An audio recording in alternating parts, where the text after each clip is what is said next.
হঠাৎ ভূতের দেখা চ্যানেলে আপনাদের সবাইকে স্বাগতম। আজ আমি আপনাদের শোনাব এক ভয়ঙ্কর কাহিনী, অভিশপ্ত কবরস্থান। এই কাহিনীতে যা ঘটবে তা শুধু কল্পনা নয়, বাস্তবের অন্ধকার দিকও এতে জড়িয়ে আছে। বাতি নিভিয়ে হেডফোন কানে দিয়ে শুনুন আর প্রস্তুত থাকুন, কারণ আজকের রাত আপনাকে ঘুমাতে দেবে না। তাহলে চলো শুরু করা যাক আজকের ভয়ঙ্কর ভৌতিক গল্প, অভিশপ্ত কবরস্থান। ঢাকার ব্যস্ত জীবন থেকে দূরে অনেকটা অজপাড়া গ্রাম। চারপাশে সবুজ ধানক্ষেত, মাঝখানে আঁকাবাঁকা কাঁচা রাস্তা। গ্রামটা দেখতে শান্ত, কিন্তু এর ভেতরে লুকিয়ে আছে এক ভয়ঙ্কর অন্ধকার কাহিনী, পুরনো কবরস্থান। গ্রামবাসীরা বলে ওই কবরস্থানে সূর্য ডোবার পর গেলে আর বেঁচে ফেরা যায় না। শতাব্দী ধরে কবরস্থানের ভেতরে ঘটে যাওয়া অদ্ভুত অদ্ভুত ঘটনার ভয়ে মানুষজন তার কাছেও যায় না। দিনে গরু চড়ানো ছেলেরা পর্যন্ত দূর থেকে হেঁটে চলে যায়, কিন্তু একবারও ভেতরে ঢোকার সাহস করে না। এমন জায়গাতেই পা রাখল রাহাত। রাহাত পেশায় সাংবাদিক, তবে সাধারণ রাজনীতি, সমাজ বা বিনোদনের খবরে তার কোনো আগ্রহ নেই। তার নেশা অতিপ্রাকৃত রহস্য। গত কয়েক বছর ধরে সে দেশে বিদেশে ঘুরে বেরিয়েছে ভুতুড়ে জায়গা অনুসন্ধানে। অনেকে তার লেখা পড়ে বলে সব বানানো গল্প, আবার কেউ কেউ বিশ্বাস করে এগুলো সত্যি ঘটনা। তবে রাহাত জানে সে যা লেখে তা সত্যি নিজের চোখে দেখা কিংবা শোনা অভিজ্ঞতার উপর ভিত্তি করে। আর তাই এবারও সে এসেছে এই কবরস্থানে, কারণ কয়েকদিন আগেই এখান থেকে এক ভয়াবহ খবর ছড়িয়েছিল। একজন যুবক রাতে সাহস করে ভেতরে ঢুটেছিল। পরদিন ভোরে লোকজন তাকে কবরের পাশে অজ্ঞান অবস্থায় খুঁজে পায়। তার শরীর জুড়ে ছিল গভীর আঁচড়ের দাগ, ঠোঁট ছিঁড়ে গেছে, চোখ ফাঁকা হয়ে গেছে। সেদিন থেকে সে কিছুই বলতে পারে না, শুধু বারবার বলে ওঠে, ওরা আসছে, ওরা আসছে। এই খবরটা শুনেই রাহাত সিদ্ধান্ত নেয় এখানে না গিয়ে উপায় নেই। সেদিন রাতে ক্যামেরা, রেকর্ডার আর টর্চ লাইট নিয়ে সে গ্রামের ভেতর দিয়ে হাঁটতে হাঁটতে পৌঁছে যায় কবরস্থানের গেটে। কবরস্থানের চারপাশে ভাঙা প্রাচীর, অনেকটা জং ধরা লোহার গেট। গেটের গায়ে ঝুলছে কাঁটা ঝোপ আর শুকনো লতা। মনে হয় বহু বছর কেউ ভেতরে প্রবেশ করেনি।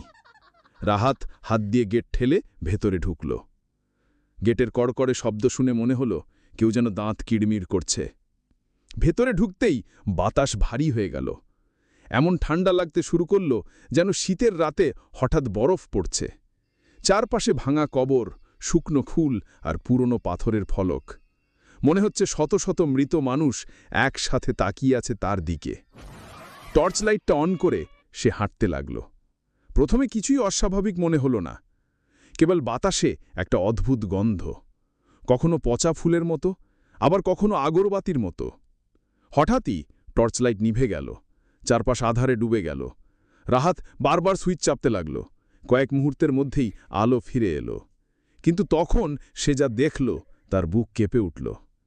একটি কবরের ওপরে বসে আছে সাদা শাড়ি পরা এক নারী।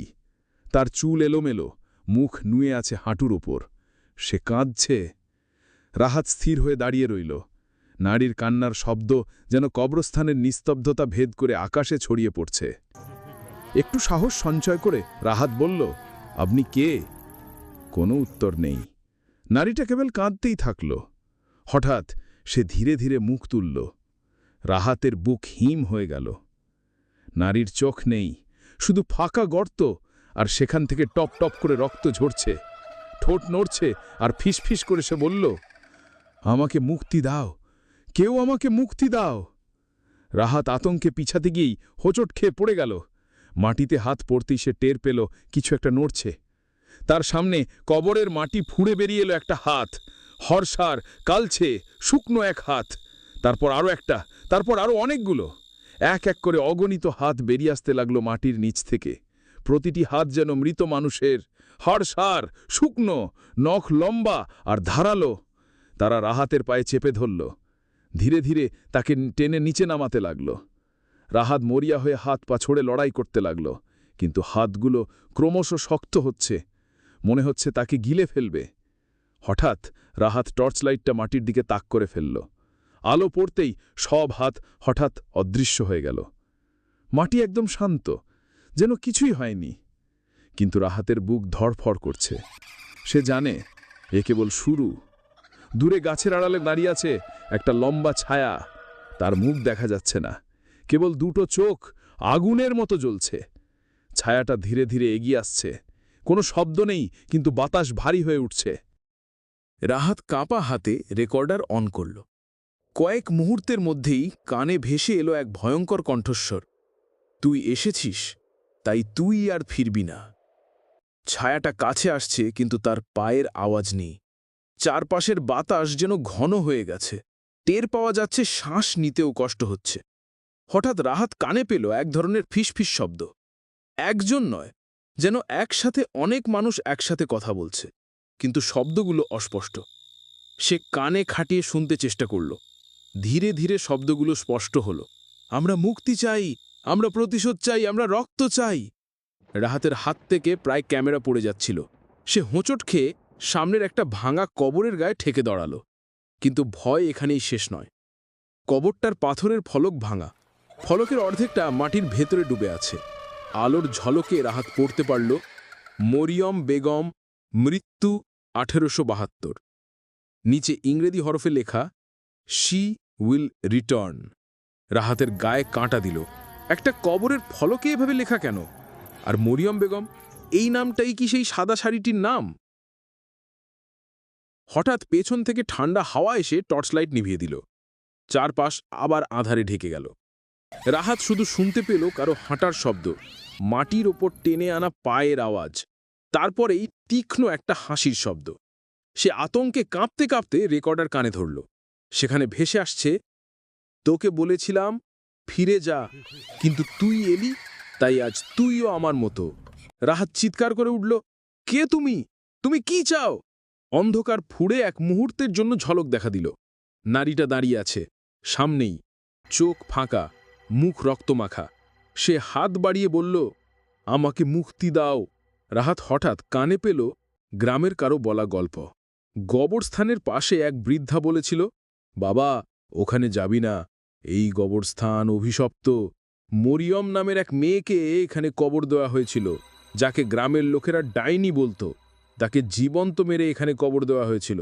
সেই রাত থেকেই অশান্তি শুরু। মানুষ মরে, হারিয়ে যায়, আর কারও আত্মা শান্তি পায় না। এ কথা মনে হতেই রাহাতের শরীর ঠান্ডা হয়ে গেল। মানে সেই বৃদ্ধা মিথ্যে বলেনি, সত্যি এখানে কোনো অভিশাপ লুকিয়ে আছে। রাহাত পিছিয়ে আসতে গিয়ে দেখল চারদিক থেকে আবার হাত বেরোচ্ছে। কবরের ভেতর থেকে শত শত হাত। তাদের মুখ দেখা যাচ্ছে না, কিন্তু তারা হাহাকার করছে, আমরা মুক্তি চাই, আমরা রক্ত চাই।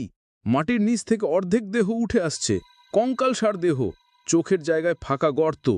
তাদের চিৎকার কানে ঢুকতেই রাহাত মাথা চেপে ধরল, কিন্তু সে টের পেল কেউ তার কাঁধে হাত রেখেছে। ধীরে ধীরে ঘুরতেই দেখল সেই লাল চোখওয়ালা ছায়ামূর্তি একদম কাছে দাঁড়িয়ে আছে। তার গলা থেকে শব্দ বের হল, আজ থেকে তুইও আমাদের একজন। রাহাত ভয়ে চিৎকার করতে গিয়েও পারল না। চারপাশে সবকিছু ঘুরতে লাগল। সে টের পেল শরীরটা শক্ত হয়ে যাচ্ছে, শ্বাস বন্ধ হয়ে আসছে। তারপর হঠাৎ সব অন্ধকার। শেষবার চোখ বুঝবার আগে শুধু দেখতে পেল কবরগুলোর ওপর আগুনের মতো লাল আলো জ্বলছে। মরিয়মের ফাঁকা চোখও তার দিকে তাকিয়ে আছে। রাহাত চোখ খুলল হঠাৎ। চারপাশে কাক ডাকছে, পাখির ডাক শোনা যাচ্ছে। সূর্যের আলো পাতার ফাঁক দিয়ে তার মুখে এসে লাগছে। সে অবাক হয়ে দেখল সে শুয়ে আছে কবরস্থানের মাঝখানে, সেই ভাঙা ফলকের ঠিক সামনে। কিন্তু আশ্চর্য ব্যাপার হল, চারপাশে আগের রাতের মতো কোনো হাত নেই, কোনো ছায়া নেই। সব যেন একেবারে স্বাভাবিক। রাহাত গা ঘেঁষে দাঁড়ানো গাছগুলোর দিকে তাকিয়ে অবাক হল, গত রাতে সেগুলো অদ্ভুত ছায়া ফেলছিল, এখন সেরেফ সাধারণ শিমুল আর কৃষ্ণচূড়া গাছ। সে হাঁপিয়ে হাঁপিয়ে ভাবল, সবটা কি তবে দুঃস্বপ্ন ছিল? মাথার কাছে পড়ে আছে তার ক্যামেরা। রাহাত সেটা হাতে নিয়ে চালু করল। ক্যামেরার স্ক্রিনে ফুটে উঠল, REC 0312 AM, ফাইল সেভড। তার মানে রাত 3:12 পর্যন্ত সে রেকর্ড করেছে। কিন্তু তার তো মনে আছে এর পরও আরও অনেক কিছু ঘটেছিল। সে ভিডিও চালিয়ে দেখতে লাগল। প্রথমে দেখা গেল কবরের ফলক, তারপর হঠাৎ কাঁপতে থাকা আলোর মাঝে একটা সাদা শাড়ির ঝলক। কিন্তু অদ্ভুতভাবে রাহাত যেসব ভয়ঙ্কর দৃশ্য দেখেছিল, হাত, লাল চোখ, কঙ্কাল, কিছুই নেই, ভিডিওতে নেই। শুধু একটা জিনিসই আছে, একটা ভয়ঙ্কর শব্দ। ভিডিও থেকে ভেসে আসছে ফিসফিস কণ্ঠ, ফিরে যা, নইলে তুই মরবি। রাহাত চমকে ক্যামেরা ছুঁড়ে ফেলে দিল। তার বুক কেঁপে উঠল, কারণ এই কণ্ঠটা স্পষ্ট তার কানে গত রাতে শোনা সেই একই শব্দ। সে বুঝতে পারল এটা কোনো দুঃস্বপ্ন নয়, এটা বাস্তবেই ঘটেছে। সকালে গ্রামে ফিরে আসতেই সবাই তার দিকে অদ্ভুত দৃষ্টিতে তাকাতে লাগল। এক বৃদ্ধ এগিয়ে এসে বলল, বাবা, তুই কবরস্থানে গেছিলি? রাহাত চুপ করে থাকল। বৃদ্ধ মাথা নাড়ল। ওই জায়গায় যে যায় সে বেঁচে ফেরে না। তোর ভাগ্য ভালো ছিল। আর একজন যোগ করল, শুনেছি মরিয়ম নামের সেই মেয়ের আত্মা রাতে উঠে আসে। ওকে জীবন্ত কবর দেওয়া হয়েছিল। তখন থেকে ওর অভিশাপে কারো শান্তি নেই। ভয় পেলেও কৌতূহল আরও বেড়ে গেল। সে ঠিক করল আবার রাতে যাবে, কিন্তু এবার একা নয়। সে গ্রামেরই এক তরুণ নাফিসকে রাজি করালো তার সাথে যেতে। নাফিস প্রথমে রাজি হচ্ছিল না, কিন্তু রাহাত বলল, আমাদের জানতে হবে আসল সত্যি। যদি ক্যামেরায় সব ধরা যায় তবে প্রমাণ পাওয়া যাবে। অবশেষে নাফিস অনিচ্ছা সত্ত্বেও রাজি হল।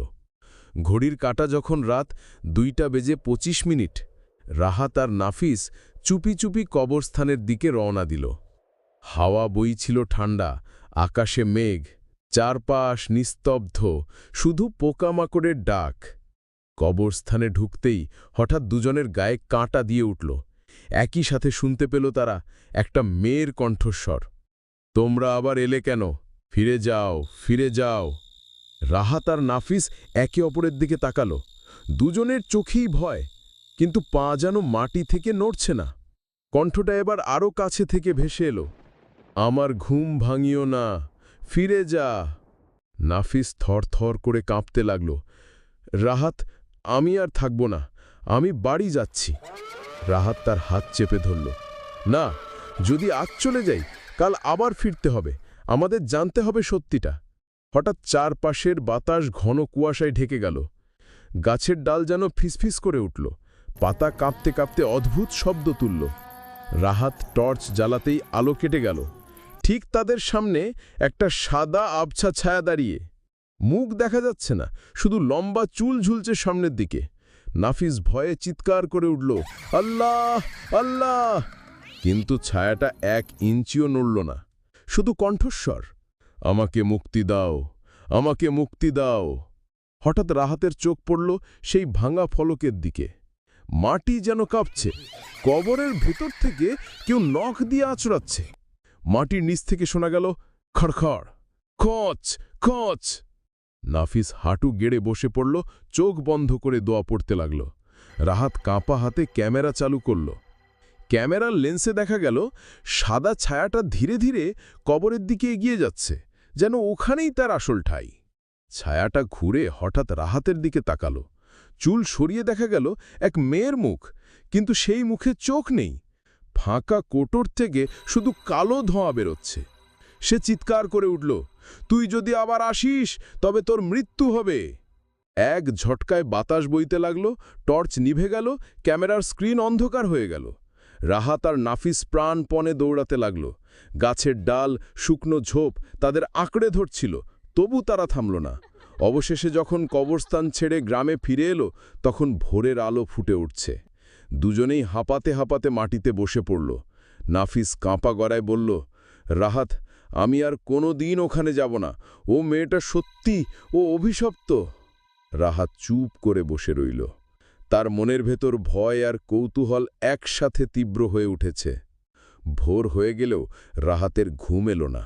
তার মাথায় ঘুরছিল সেই ফাঁকা চোখওয়ালা মেয়েটার মুখ আর কর্কশ কণ্ঠস্বর। সে ভাবছিল, ও মেয়েটা কে? কেন বলল মুক্তি দাও? কৌতূহল তাকে পাগল করে দিচ্ছিল। অন্যদিকে নাফিস ভয়ে অর্ধমৃত, সারা দিন বিছানা ছেড়ে ওঠেনি। দুপুরে রাহাত এক বৃদ্ধার কাছে গেল। গ্রামের সবাই তাকে মারিয়াম দাদি নামে চিনত। বলা হয় তিনি গ্রামে বহু রহস্য জানেন। রাহাত যখন কবরস্থানের কথা তুলল, দাদির মুখ একেবারে ফ্যাকাশে হয়ে গেল। তিনি কাঁপা গলায় বললেন, ও কবরটা নিয়ে কথা বলিস না বাবা, ওখানে এক অভিশপ্ত আত্মা ঘুমিয়ে আছে, যে ওকে জাগায় তার সর্বনাশ হয়। রাহাত জিজ্ঞেস করল, দাদি, ও মেয়েটার নাম জানেন? দাদি নিঃশ্বাস ফেলে ফিসফিস করে বললেন, তার নাম ছিল সাবিহা। কথা বলতে বলতে দাদি কেঁদে ফেললেন। তিনি জানালেন, সাবিহা ছিল গ্রামের এক সুন্দরী মেয়ে, কিন্তু তার সৌন্দর্যই তার সর্বনাশ ডেকে আনে। বছর 22 আগে এক প্রভাবশালী জমিদারের ছেলে সাবিহাকে জোর করে বিয়ে করতে চাইত, কিন্তু সাবিহা রাজি হয়নি। তখন লোকটা তাকে অপহরণ করে নিয়ে যায়। সেই রাতে সাবিহাকে ভয়ঙ্কর নির্যাতন করা হয়। পরদিন ভোরে তাকে মেরে ওই কবরস্থানের গাছতলায় মাটি চাপা দেওয়া হয়। দাদি বললেন, মরবার আগে সাবিহা কাঁপা গলায় শপথ করেছিল, যারা তাকে অন্যায়ভাবে শেষ করেছে তারা কারোর শান্তি হবে না। রাহাতের বুক ধড়ফড় করতে লাগল। এখন সে বুঝতে পারছে কেন কবরের ভেতর থেকে আচড়ানোর শব্দ এসেছিল, কেন ছায়া বারবার বলছিল, মুক্তি দাও। মরিয়ম দাদি শেষবার সতর্ক করলেন, বাবা, ওর ব্যাপারে আর ঘাঁটাস না, ওর আত্মা এখনও শান্তি পায়নি, তুই কাছে গেলে তোরও সর্বনাশ হবে। কিন্তু রাহাত চুপ করে থাকল। তার মনে হচ্ছে এই রহস্যের শেষ না দেখা পর্যন্ত সে শান্তি পাবে না। সেদিন রাতে রাহাত জানালার পাশে বসেছিল। চারপাশ নিস্তব্ধ। হঠাৎ বাতাসের সঙ্গে আবার সেই কণ্ঠ ভেসে এলো, আমাকে মুক্তি দাও, আমাকে মুক্তি দাও। রাহাতের শরীর শিউরে উঠল। সে জানে এবার সাবিহা তাকে ডেকে নিচ্ছে। রাত তখন প্রায় 2টো। চারপাশ এক অদ্ভুত নীরবতা। হঠাৎ করেই জানালার কাঁচে টকটক শব্দ হল। রাহাত জানালা খুলে বাইরে তাকাতেই তার বুক কেঁপে উঠল। সামনে তালগাছটার নিচে দাঁড়িয়ে আছে সাদা শাড়ি পরা সেই মেয়েটা। চোখ দুটো শূন্য, মুখে যন্ত্রণার ছাপ, ঠোঁটে নিস্তব্ধ কণ্ঠ। কিন্তু এবার তার ঠোঁট না নড়লেও কণ্ঠ ভেসে এলো রাহাতের মাথার ভেতরে, আমাকে মুক্তি দাও, রক্ত চাই, প্রতিশোধ চাই। রাহাত ঘড়ি ঘড়ি করে নাফিসকে ডাকল, কিন্তু নাফিস উঠে দাঁড়াতেই জানালার দিকে তাকিয়ে ভয়ে মাটিতে বসে পড়ল। না রে, ওকে আবার ডাকিস না, ও মরতে মরতে যে অভিশাপ দিয়ে গেছে সেটা তোকে শেষ করে দেবে। কিন্তু রাহাত যেন কোনো মায়ার টানে আটকে গেছে। তার মাথায় শুধু ঘুরছে, যদি আমি ওকে মুক্তি দিই তবে কি শান্তি পাবে? হঠাৎ ঘরের বাতি নিজে নিজেই নিভে গেল। অন্ধকারে রাহাত টের পেল কারো ঠান্ডা হাত তার কাঁধে ধরা। সে ঘুরতেই দেখল কেউ নেই, কিন্তু পেছনে আবার কণ্ঠ ভেসে এলো, কবর খুলে দাও, রক্ত দাও, তাহলেই শান্তি পাব। হঠাৎ ঘরের বাতি নিজে নিজেই নিভে গেল। অন্ধকারে রাহাত টের পেল কারো ঠান্ডা হাত তার কাঁধে ধরা। সে ঘুরতেই দেখল কেউ নেই, কিন্তু পিছনে আবার কণ্ঠ ভেসে এলো, কবর খুলে দাও, রক্ত দাও, তাহলেই শান্তি পাবু। পরদিন ভোরে রাহাত এক অদ্ভুত সাহসে কবরস্থানে চলে গেল। কবরটার উপর দাঁড়িয়েই শুনল মাটির ভেতর থেকে আঁচড়ানোর শব্দ। তারপর ফিস ফিস কণ্ঠ, আমি এখানে, আমাকে বের করো। রাহাত কাঁপা গলায় বলল, সাবিহা, তুমি কি সত্যিই শান্তি পেতে চাও? তখনই হঠাৎ বাতাস ঝড়ের মতো বয়ে উঠল। গাছের ডালপালা ভাঙতে লাগল। এক মুহূর্তের জন্য সে দেখল এক রক্তমাখা মুখ তার সামনে উঠে এলো, আর ভয়ঙ্কর গলায় চিৎকার করল, আমাকে রক্ত দাও, নয়তো তুই মরবি। রাহাত দৌড়ে পালিয়ে গেল, কিন্তু মাথার ভেতর সেই কণ্ঠ বারবার বাজতে লাগল। মনে হচ্ছিল তার আত্মা টেনে নিচ্ছে অন্ধকারে। সে বুঝল এখন আর পিছিয়ে আসার উপায় নেই। সাবিহার আত্মা তাকে বেছে নিয়েছে। রাহাত সেই রাতের পর থেকে আর আগের মতো নেই। চোখের নিচে গভীর কালো দাগ, মুখে অদ্ভুত শূন্যতা। সে বারবার আয়নায় নিজের দিকে তাকায়। মনে হয় আয়নার ভেতরে অন্য কেউ তাকিয়ে আছে। নাফিস চিন্তায় পড়ে গেল। বন্ধু, তুই কি ঠিক আছিস? রাহাত ম্লান হেসে বলল, আমি ঠিক আছি, শুধু একটু ঘুম কম হয়েছে। কিন্তু তার চোখ যেন অন্য কিছু বলছিল। একদিন রাহাত কবরস্থানের পাশে পুরনো লাইব্রেরি থেকে একটি ধুলো মাখা বই নিয়ে এলো। বইয়ের নাম কালো মন্ত্র। লোকেরা বলে এ বই পড়লে আত্মার সাথে চুক্তি করা যায়। রাহাত ফিসফিস করে পড়তে লাগল, যে রক্ত দেবে সে আত্মাকে বশ করতে পারবে, কিন্তু আত্মা যদি প্রতারণা করে তবে রক্তদাতা হারাবে তার সব কিছু। নাফিস চিৎকার করে বইটা কেড়ে নিতে চাইলে রাহাত দাঁত চেপে বলল, না, এটা আমার একমাত্র উপায়। আমি ওকে শান্তি দেব, যাই হোক না কেন। সেদিন রাতেই রাহাত ছুরি দিয়ে নিজের হাতে কেটে এক বাটি রক্ত বের করল। চাঁদের আলোয় কবরের পাশে দাঁড়িয়ে সে উচ্চারণ করল মন্ত্রগুলো। হঠাৎ মাটি কেঁপে উঠল, চারিদিক থেকে শীতল কুয়াশা ঘিরে ধরল। কবর ফেটে উঠল কালো ধোঁয়ার মতো অন্ধকার, আর তার ভেতর থেকে সেই কণ্ঠ, তুই প্রস্তুত? তোর রক্তে আমি বাধা থাকব, তুই আমাকে প্রতিশোধ নিতে সাহায্য করবি। রাহাত কাঁপতে কাঁপতে উত্তর দিল, হ্যাঁ, আমি রাজি। হঠাৎ করেই কালো ধোঁয়া তার শরীর ঘিরে ধরল। চোখের সামনে এক ঝলক রক্তমাখা মুখ দেখা গেল, সাবিহার মুখ। তার ঠোঁট থেকে বেরোল শীতল হাসি, তুই এখন আমার, তোর শরীর, তোর আত্মা, সব আমার। রাহাত মাটিতে পড়ে গেল, কিন্তু তার কানে বারবার বাজতে লাগল সেই একই শব্দ, প্রতিশোধ, প্রতিশোধ, প্রতিশোধ। রাতভর মন্ত্রপাঠ, রক্তের চুক্তি আর সেই ভয়াবহ কণ্ঠস্বরের পর রাহাত ভোরে বাড়ি ফিরল। চোখ লাল, শরীর কাঁপছে, কিন্তু ভেতরে যেন অন্য এক শক্তি প্রবাহিত হচ্ছে। মনে হচ্ছে তার শরীরে শুধু রক্ত নয়, কারো অভিশপ্ত ছায়া বইছে। নাফিস ভয়ে ভয়ে জিজ্ঞেস করল, কি করেছিস তুই রাহাত? রাহাত ঠান্ডা গলায় বলল, আমি প্রতিশোধ শুরু করেছি।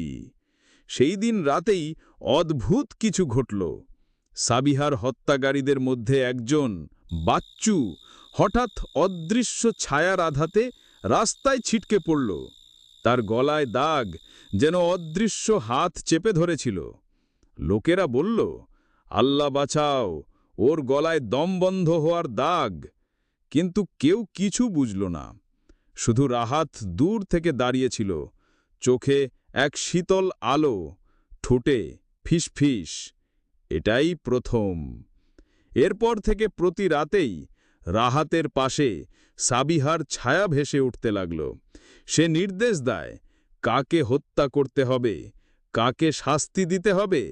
রাহাত যেন তার দাসে পরিণত হয়েছে। একদিন সাবিহার কণ্ঠ রাহাতের কানে ফিসফিস করে বলল, আগামীকাল মজনু, ওকেই পরের শিকার করবি। রাহাত কেঁপে উঠল, কিন্তু অদ্ভুতভাবে তার শরীর রাজি হয়ে গেল। নাফিস সব বুঝতে শুরু করেছে। সে দেখছে রাহাত ধীরে ধীরে মানুষ থেকে অন্য কিছুতে পরিণত হচ্ছে। বন্ধুর চোখে আর কোনো মানবিকতা নেই, শুধু এক অদৃশ্য আগুন জ্বলছে। নাফিস তাকে থামাতে চাইলে রাহাত হেসে বলল, এখন আমাকে কেউ থামাতে পারবে না, আমি প্রতিশোধের পথেই হেঁটে যাচ্ছি। সাবিহার প্রতিশোধ শুরু হবার পর রাহাতের ভেতরে অদ্ভুত পরিবর্তন আসতে লাগল। আগে যেখানে সে সাধারণ মানুষ ছিল, এখন তার চোখের ভেতর সব সময় লাল আভা জ্বলজ্বল করে। রাত নামলেই তার শরীরে অজানা তৃষ্ণা জাগে, একটা পিপাসা যা শুধু রক্ত দিয়ে মেটে। একদিন নাফিস ভয়ে দেখে রাহাতের হাতে একটি কবুতরের লাশ। সে লাশটা হাতে নিয়ে গন্ধ নিচ্ছে আর ঠোঁটে রক্ত লেগে আছে। নাফিস কাঁপা কণ্ঠে বলল, রাহাত, তুই কি করছিস? রাহাত ফিস ফিস করে হেসে উঠল, আমি আর আমি নেই নাফিস, আমি এখনো শক্তি, ওর প্রতিশোধ আমার ভেতর দিয়ে পূর্ণ হচ্ছে।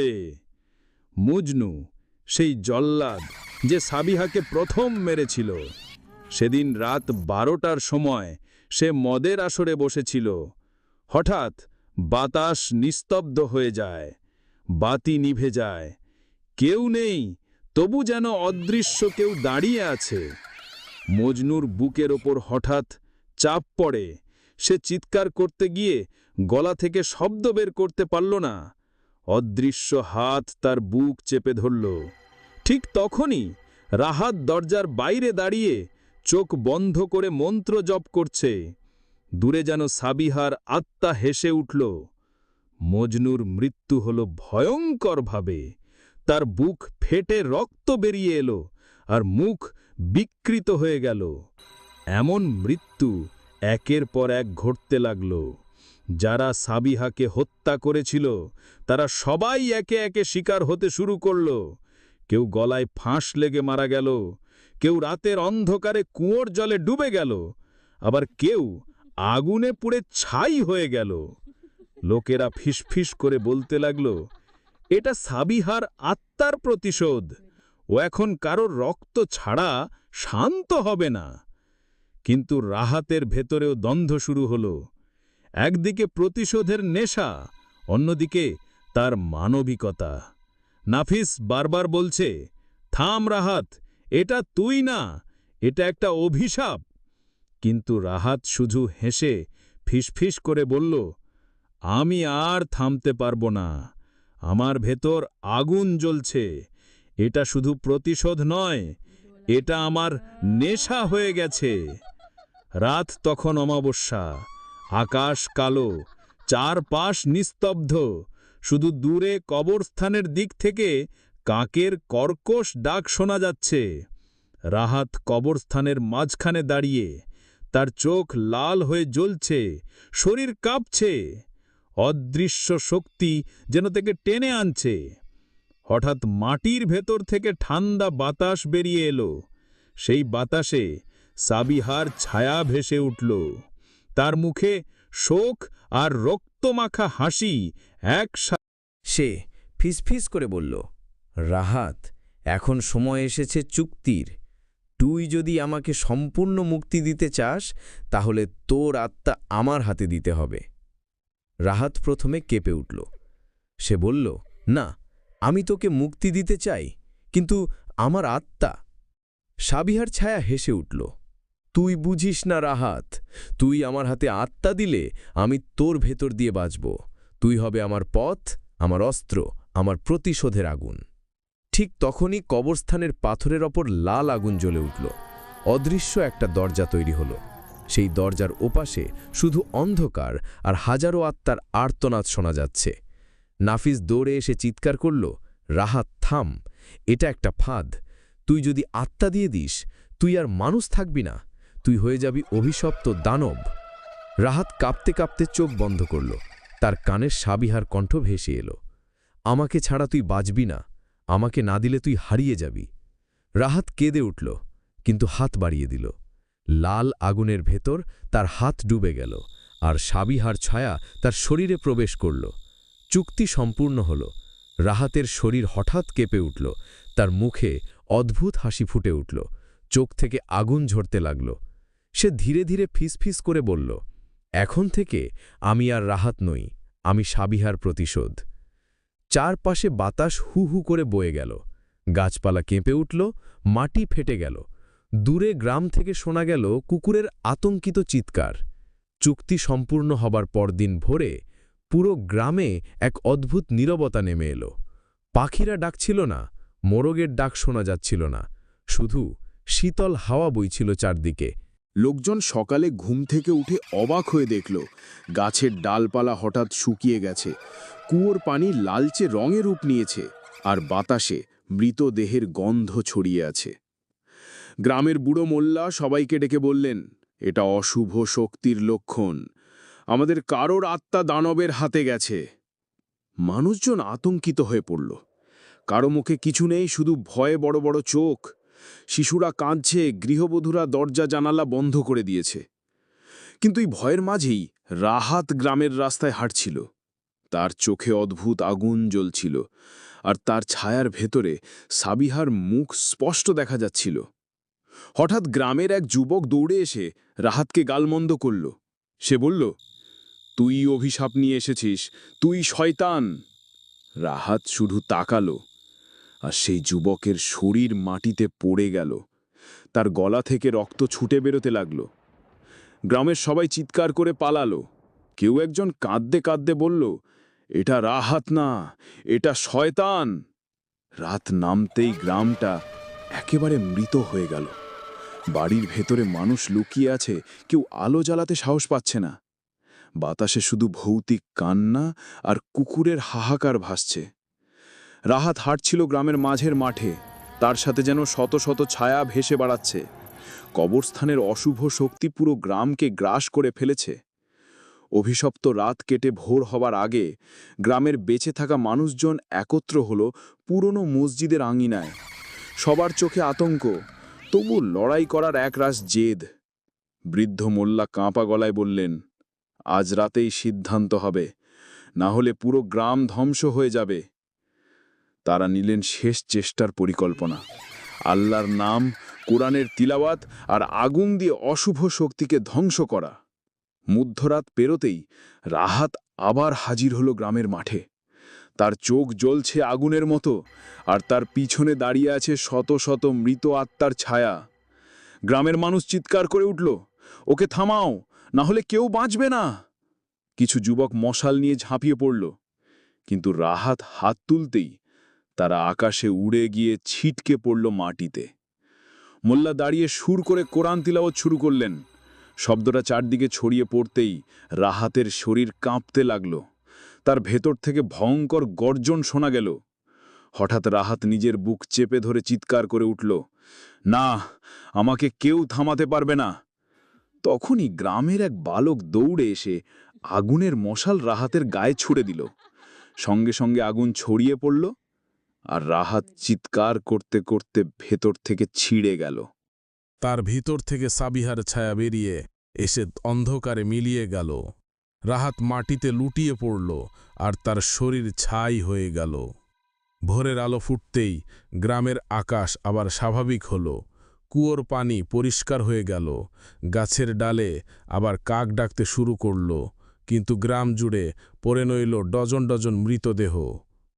মানুষ বুঝল, অভিশাপ শেষ হলেও এর জন্য যে রক্তপাত হল তার দাগ কখনো মুছবে না।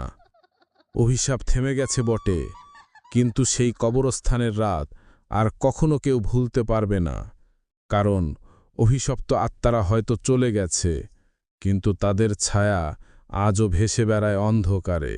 বন্ধুরা, তোমাদের কাছে গল্পটি কেমন লেগেছে তা অবশ্যই কমেন্ট করে জানাবেন, আর চ্যানেলটি সাবস্ক্রাইব করবে। তোমাদের জন্য এত কষ্ট করে ভিডিও বানাই, কিন্তু তোমরা সাবস্ক্রাইব করো না। প্লিজ বন্ধুরা, চ্যানেলটি সাবস্ক্রাইব করো আর পাশে থাকা বেল আইকনটি বাজিয়ে দাও, পরবর্তী কোনো নতুন গল্প সবার আগে যাতে তোমার কাছে পৌঁছায়। সবাই ভালো থাকো, সুস্থ থাকো। আল্লাহ হাফেজ।